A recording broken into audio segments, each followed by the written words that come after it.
कक्षा 11 के सभी विद्यार्थियों, आज मैं आपको बायोलॉजी का जो सुबह आपका पेपर है आज, ठीक है, उसके लिए एक सैंपल पेपर सॉल्व कराऊंगा।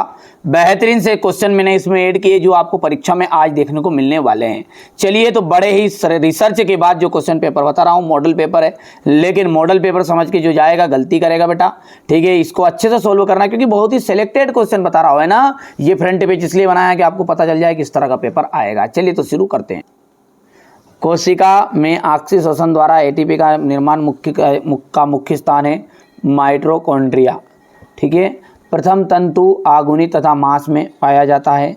कुछ पादप कोशिकाओं की कोशिका भित्ति मोटी तथा सिरों पर नुकीली होती है।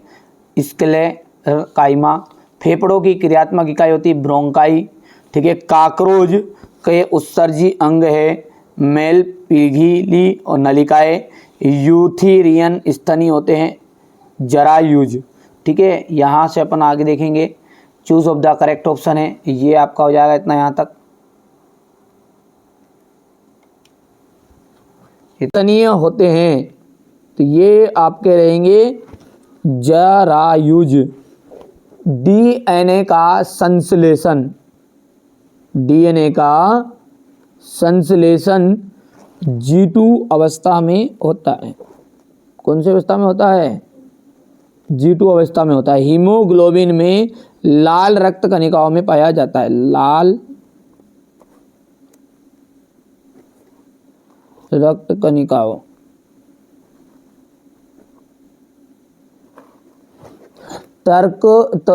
तुर्कु तंतुओं का निर्माण डिडेस प्रोटीन से होता है। तो यहाँ पर जाएगा ये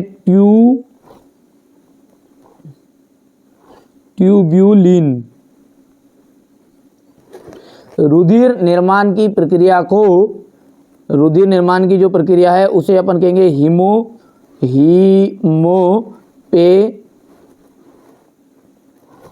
यहाँ पे लिख देता हूं मैं हीमोपेसिस,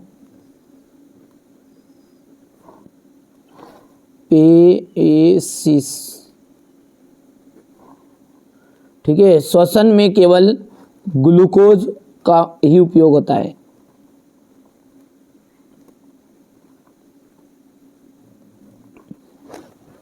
सबसे कम वृद्धि दर, सबसे कम जो वृद्धि की दर है वो तंत्रिकी ऊतक में होती है, ठीक है भाइयों। यहाँ से देखो स्क्रीनशॉट ले लो बढ़िया से ना। चलिए, अब आगे बढ़ते हैं और क्वेश्चन नंबर जो 3 है इसमें आपका देख लीजिएगा जोड़ी है। साइटोकाइनेसिस कहा जाएगा कोशिका द्रव्य विभाजन, ठीक है। दूसरा जो है उसका संवहन, ऊतक की कोर आप भर दोगे, ठीक है। यहाँ से अपन बात करें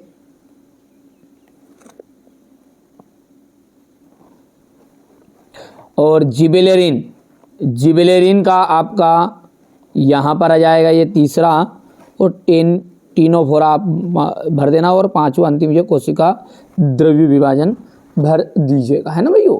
चलिए, अब एक वाक्य उत्तर को थोड़ा सा मैं देखते हैं। पहला जो है, कौन सा हार्मोन्स रुधिर में ग्लूकोज की मात्रा को निश्चित बनाए रखता है? तो इंसुलिन हार्मोन्स। कौन सा हार्मोन है मेरे बाबू? इंसुलिन। कोशिका चक्र में किस अवस्था में कोशिका विभाजित होती है? एम अवस्था में। उस ऊतक का नाम बताइए जिसमें क्लोरोफिल पाया जाता है। ये उस तत्व का नाम बताओ, तो यहाँ पर मैग्नीशियम आ जाएगा। एटीपी क्या है? कोशिकीय ऊर्जा की मुद्रा। कोशिकीय, यहाँ पर लिख देता हूँ मैं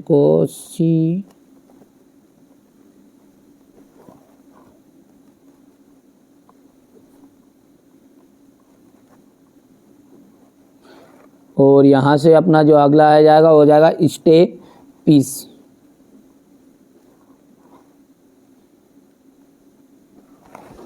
हो गया। चलिए, अब है सत्य असत्य। तो स्पाइरोगाइरा को तालाब का रेशम कहते हैं, बिल्कुल सत्य बात है। यहाँ से देखिए दूसरा जो है सत्य रहेगा। ऐसे ऊतक जिनकी कोशिकाओं का में विभाजन की क्षमता नहीं होती, प्रविभाजी ऊतक कहलाते हैं। ठीक है, यहाँ से देखिएगा असत्य रहेगा। चौथा जो है वो भी आपका असत्य रहने वाला है। पांचवा जो रहेगा सत्य रहेगा। और छठा जो है वृक्क, नेफ्रॉन वृक्क की संरचनात्मक इकाई है, तो बिल्कुल सत्य रहने वाला है। ये देखिएगा क्वेश्चन नंबर जो 6 है, इससे अपन इसको साइड में रखते हैं। ठीक है भैया, यहाँ से इसका सॉल्यूशन देखेंगे, थोड़ा सा छोटा कर देते हैं, बढ़िया से आपको समझ में आ जाएगा। यहाँ से देखिए, है ना, बढ़िया से सॉल्यूशन लिखना है, वैज्ञानिक नाम लिखने हैं अपने को, प्याज का, मनुष्य का, मेंढक का, हाथी। ठीक है, ये आपके 10 नाम है यहाँ पर, 10 में से कोई से भी 2-3 आएंगे, है ना। विषम बीजाणुता क्या है, देखिए बच्चों ने कुछ प्रश्न ऐसे है कि जो नहीं मिले उनको वो छोड़ देता, अपन ढूंढ लेना आप, और नहीं भी मिल रहा तो मैं अगले वीडियो में ना बनाऊंगा ना, तो इसको पूरा सोल्व करके बना दूंगी। ये आपको लिए जब तक इतना ही चीज़ें आप कंप्लीट कर सकते हैं, एक 2 प्रश्न में मुश्किल से आना नहीं है। ये क्वेश्चन नंबर आपका यहाँ से देखिएगा, ये हो गया। ये यहाँ से देखिएगा, ये पुष्पक्रम की परिभाषा हो गई है। ठीक है, यहाँ से अपन बात करेंगे तो ये इसका अथवा है, ये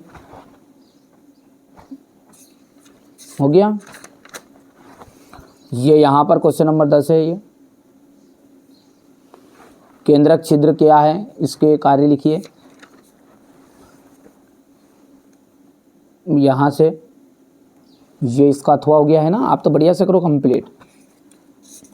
एंजाइम के महत्वपूर्ण गुणों का वर्णन करना है। ये क्वेश्चन नंबर 12 है, उत्सर्ज अंगों के नाम लिखिए प्रोटोजोआ का, यहाँ पर देख लीजिएगा, हो गया इतना। ये आपका यहाँ से देखिए अंतर है, अंतर में लाइन भी नहीं खींची बच्चों ने।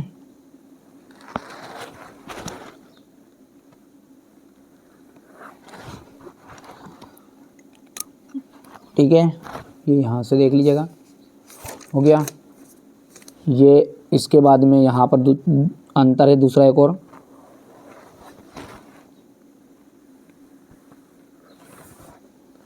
हो गया भैया। थोड़ा सा छोटा कर देते हैं ना, ताकि दिक्कत नहीं आएगी आपको सारी चीज़ों में। ये हो गया है ना। यहाँ पर एम्फीबिया वर्ग के 3 लक्षण लिखने हैं आपको।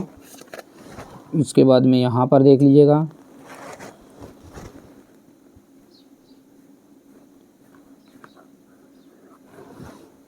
द्विबीजपत्री और एक बीजपत्री के आंतरिक संरचना में अंतर बताइएगा। ये यहाँ से हो गया। सरल और संयुक्त पत्तियों में अंतर बताना है, हो गया भैया। स्क्रीनशॉट लेते जाना है ना। इसके बाद में ये क्वेश्चन नंबर 15 नहीं करा बच्चों ने। जंतु कोशिका का नामांकित चित्र है, यहाँ पर देखिए टिप्पणी लिखनी है दोनों में। श्वसन और दहन में अंतर है, फिर से हो गया भैया। C3 और C4 पौधों में अंतर है। देखिए बहुत ही सिंपल लिखे मैंने, ऐसा भी नहीं है ना बच्चों ने के द्वारा लिखवाए गए हैं, ऐसा भी नहीं है। ये तो थोड़ी सी गड़बड़ रख दी यार, वो तो ऐसी है बच्चों का। आप अपना काम चला लो यार, बस, और क्या है ना। आप ज़्यादा कहेंगे तो वो नहीं लिखेंगे, है ना। आप नहीं लिखेंगे तो फिर आपको कैसे दूँ दादा।